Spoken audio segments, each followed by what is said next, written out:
Loan එකක් ගන්න බැංකුවට ගියාම බැංකු මැනේජරයා මගේ දිහා ඇයි නක්කලට වගේ හිනා වුණේ බලලා. මම ඇඳගෙන ගියත් කිඹුලා අතේ ගහපු හොඳ ටී-ෂර්ට් එකක් නේ. හැබැයි ඌ කියන විදිහට ගන්න ලෝන් එක වගේ ගාණක් අපි අතේ තියෙන්න ඕනි ලෝන් එක ගන්න නම්.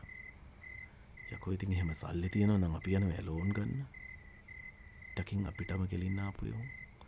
රිකවරි කැපැසිටිලු අම්මගේ රෙද්ද. මුන් යකෝ ලෝන් එක දෙන්නේ සල්ලි තියෙන උන්ටනේ. සල්ලි තියෙනවා නම් ලෝන් ගන්න යනවේ. උප්පැන්නේ ඕනි කිව්වා.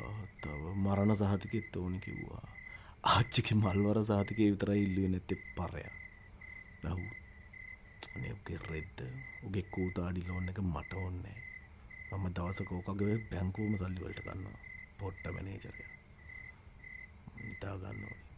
පොට්ට මැනේජරයා. පොට්ට මැනේජර්